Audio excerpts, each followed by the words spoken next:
Entre 2022 y 2023, varios hombres homosexuales fueron asesinados en Colombia, todos con un patrón similar. Las víctimas fueron contactadas a través de aplicaciones de citas. Posteriormente fueron asesinadas en sus viviendas, donde se les despojaba de pertenencias de valor, como dispositivos electrónicos y ropa de marca, y la evidencia apuntó a un solo sospechoso. Incluso un caso en el que se pensaba que la persona se había quitado la vida comenzó a ser revaluado a medida que se descubrieron más crímenes bajo circunstancias similares. Las investigaciones y el uso de tecnología permitieron rastrear al responsable, revelando la gravedad y la frecuencia de los asesinatos. Si quieres saber todo lo que sucedió, quédate hasta el final de este video. El caso del asesino de las aplicaciones de citas. Todos los días convivimos con la maldad. Somos testigos de la parte más oscura del comportamiento humano. El sufrimiento provocado por un individuo a otros es algo latente en nuestra sociedad. En Investigadores Criminales nos adentraremos en ese lado oscuro de la humanidad, traeremos a la pantalla los más perversos crímenes y trataremos de entrar en la mente de esos seres que cometen los más terribles actos. Yo soy Paco y el día de hoy te traigo otro caso más. Pero antes de comenzar, quiero que me digas desde dónde nos estás viendo. Nos gusta mucho saber hasta dónde llegan estas historias.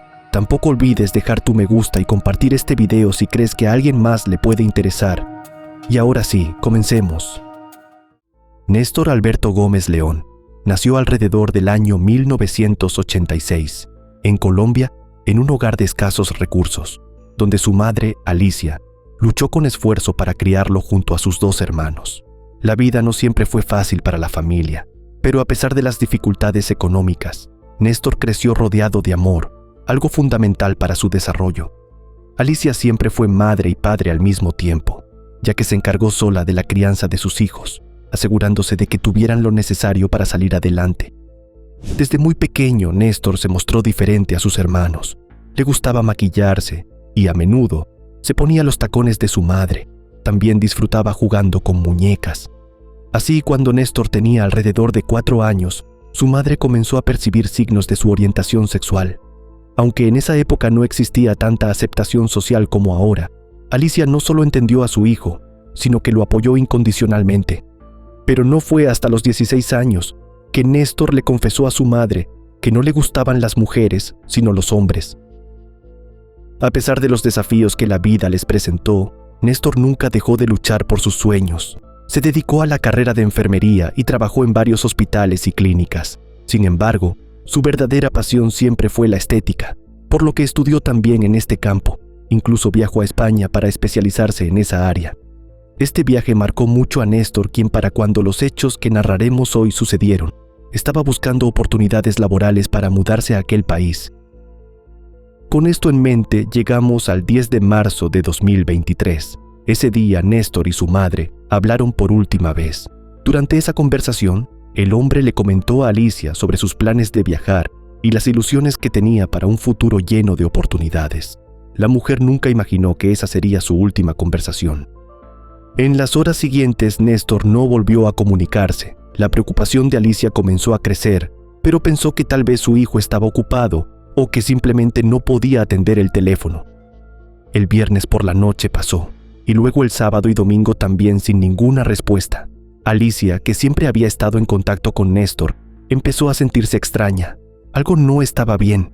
Intentó llamarlo varias veces, pero las llamadas no fueron contestadas. Los mensajes que le envió quedaron sin respuesta, lo que la llenó de angustia. La incertidumbre aumentaba con cada hora que pasaba, y la mujer sentía un mal presentimiento. Desesperada, Alicia comenzó a buscar entre los amigos de su hijo, pero nadie sabía nada sobre su paradero. Nadie había visto a Néstor desde su última conversación. Ante la imposibilidad de obtener respuestas, Alicia decidió ir al apartamento del joven el lunes por la mañana. Cuando llegó al edificio donde Néstor vivía, se encontró con la administradora del apartamento. Ella le informó que el carro de Néstor no había aparecido y que, aunque había habido movimiento en las luces del apartamento durante la madrugada, no lo había vuelto a ver. Alicia no podía creer lo que estaba oyendo, pero no tuvo más opción que entrar al lugar. Al ingresar en la habitación de Néstor, lo encontró allí, sin vida, con su rostro hacia la pared. Su cuerpo estaba semidesnudo, y junto a él había una jeringa grande. La escena era desconcertante. Alicia rápidamente se comunicó con la policía y en cuestión de minutos varios efectivos llegaron al lugar. Al llegar al sitio, las autoridades empezaron la investigación e inicialmente sugirieron que Néstor se había quitado la vida. La falta de señales evidentes de violencia y la presencia de la jeringa cerca de su cuerpo hicieron que la policía considerara esta hipótesis. Sin embargo, para Alicia, esta explicación era completamente inaceptable. Ella nunca creyó que su hijo, un joven lleno de sueños y proyectos, pudiera haber decidido acabar con su vida. Alicia recordó las últimas conversaciones que había tenido con él, sus planes de viaje, su entusiasmo por mudarse a España y la alegría que mostraba en esos momentos. Nada de eso indicaba que estuviera pasando por una crisis tan profunda como para tomar esa decisión tan irreversible. La presencia de la jeringa, los signos de una lucha en la habitación y la forma en que Néstor fue encontrado solo alimentaban su desconfianza en la versión oficial. Aunque las autoridades parecían conformarse con la hipótesis que ya tenían, Alicia no dejó de luchar por obtener respuestas, así que comenzó a insistir en que investigaran más a fondo, a cuestionar la investigación inicial y a exigir una explicación más clara. Al final, la presión que Alicia ejerció sobre las autoridades rindió sus frutos y la investigación comenzó a dar giros inesperados cuando los investigadores comenzaron a vincular el caso con un hombre llamado José Leonardo Quevedo Turizo, a quien Néstor conoció a través de las aplicaciones de citas en línea. José, un joven venezolano de 21 años, parecía ser un chico común a simple vista. Había llegado unos años antes de los hechos a Bogotá, buscando nuevas oportunidades, y no era alguien que levantara sospechas. Sin embargo, pronto se descubriría que su naturaleza era completamente diferente a la de un joven común. Y es que, si bien José pasó desapercibido para la mayoría de las personas, detrás de su fachada común, ocultaba una oscuridad aterradora. Para entender un poco a lo que nos estamos refiriendo, tenemos que saber que, entre octubre de 2022 y mayo de 2023, Bogotá fue escenario de una serie de asesinatos que dejaron a la comunidad en shock. Las víctimas eran hombres homosexuales que habían sido contactados a través de aplicaciones de citas. Las autoridades pronto comenzaron a notar un patrón escalofriante en los crímenes. Las víctimas eran estranguladas y sus pertenencias de valor, como celulares de alta gama, computadoras, relojes y equipos de computación, desaparecían. A pesar de que el asesino tenía una habilidad natural para cubrir sus huellas, los pequeños errores fueron los que finalmente lo delataron. Por ejemplo, los videos de seguridad de los edificios de las víctimas, que en varias ocasiones captaron al hombre. Además, algunos de los objetos robados, especialmente los celulares y los equipos de juegos, comenzaron a aparecer en el mercado negro, lo que permitió a las autoridades seguir el rastro del sujeto y al final identificarlo como José. Los investigadores descubrieron que José se aprovechaba de su apariencia común para ganar la confianza de sus víctimas. Usaba las aplicaciones de citas para acercarse a hombres jóvenes, exitosos y abiertos sobre su orientación sexual. Una vez que lograba ganarse su confianza, los convencía de reunirse en un ambiente privado, ya sea en su apartamento o en el de ellos. Después de un momento íntimo, los atacaba con brutalidad, robándoles sus pertenencias y, en algunos casos, incluso llevándose prendas de ropa de las víctimas. El hombre era meticuloso, eliminaba cualquier evidencia y borraba los rastros que pudieran delatarlo. Lo que hacía aún más inquietante su modus operandi era la forma en que planeaba sus crímenes. Durante las horas nocturnas, José rondaba las calles de uno de los barrios de Bogotá, donde vivían varias de sus víctimas, buscando a su próximo objetivo. Su perfil en las aplicaciones de citas le permitió acercarse a hombres vulnerables y crear una falsa sensación de confianza. José fue finalmente arrestado el 16 de mayo de 2023, cuando las pruebas en su contra ya eran abrumadoras. Se le encontró en posesión de varios de los objetos robados de las víctimas, y la policía también halló registros de su actividad en las aplicaciones de citas, lo que lo vinculaba directamente a los asesinatos. El primer caso que dio inicio a la investigación ocurrió el 27 de octubre de 2022, cuando un cuerpo fue hallado en un apartamento. El hombre encontrado era José Luis Santamaría Castillo, un médico panameño de 35 años. El cuerpo presentaba signos de violencia, incluyendo 2 lesiones en el pecho y una mortal en el cuello. A pesar de los intentos de borrar las evidencias, la policía encontró 2 preservativos con fluidos seminales en la escena, que fueron utilizados para analizar el caso. Sin embargo, Lo que llamó más la atención fue el robo de objetos de valor de la víctima, incluidos 2 teléfonos de alta gama, una tablet, un reloj inteligente y prendas de lujo, como chaquetas de cuero. Además, la información de los celulares de José Luis permitió rastrear su ubicación y obtener detalles clave. A medida que avanzaba la investigación, la policía descubrió que otros asesinatos seguían un patrón similar. El 11 de abril de 2023 fue hallado sin vida Jason Molina Triana en su casa. Jason era un joven abiertamente gay de 23 años, oriundo de Villeta, Cundinamarca, estudiante de ingeniería química y recordado como una persona amable y seria. Su cuerpo fue hallado por su pareja sentimental en su residencia al nororiente de Medellín. El cuerpo de Molina fue encontrado completamente desnudo, cubierto por una frazada y recostado en su cama, sin signos evidentes de violencia.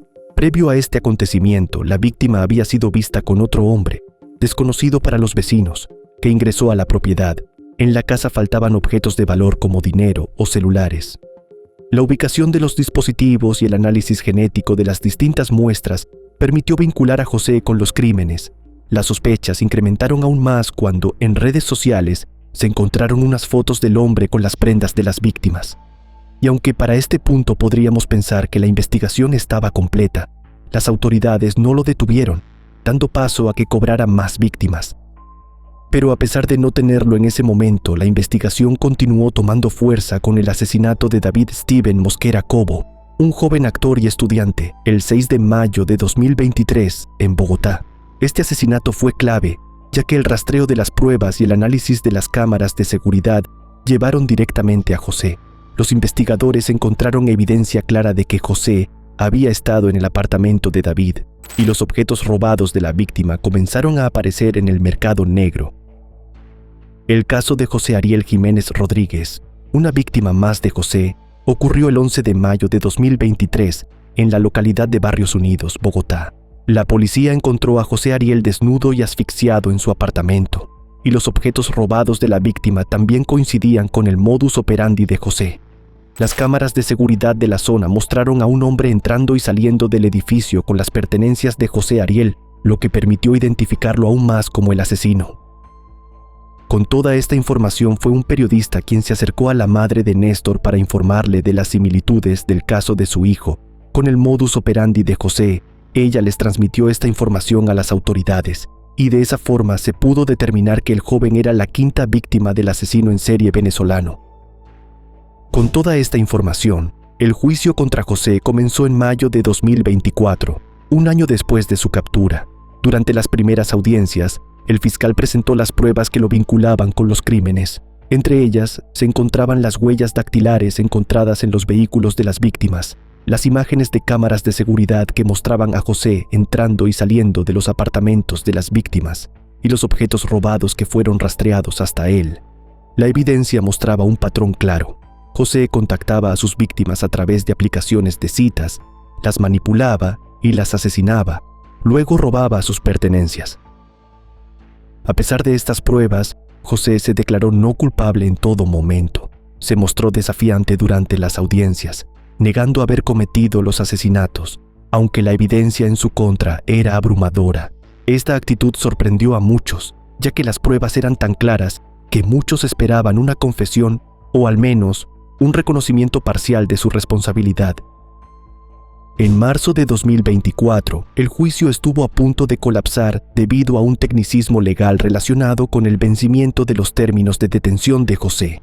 Este contratiempo generó una gran indignación entre las familias de las víctimas, quienes temían que José fuera liberado por un error técnico. Afortunadamente, el juez a cargo del caso prorrogó la detención de José, considerando que seguía siendo un peligro para la sociedad.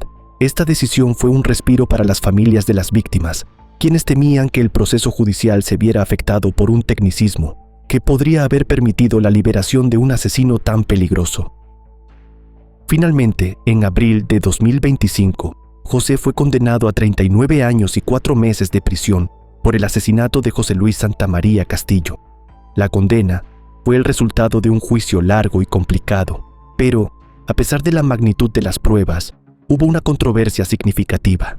La jueza que dictó la sentencia rechazó los agravantes por crímenes de odio, argumentando que no había pruebas suficientes para demostrar que los crímenes fueron motivados por intolerancia sexual. Esta decisión fue muy criticada por las familias de las víctimas, quienes sentían que la sentencia no reflejaba la gravedad del crimen y la naturaleza de los asesinatos.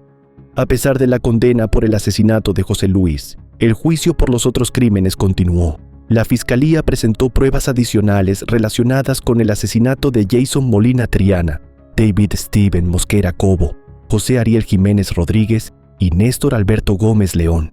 Sin embargo, la acusación en el caso de José Ariel fue particularmente polémica.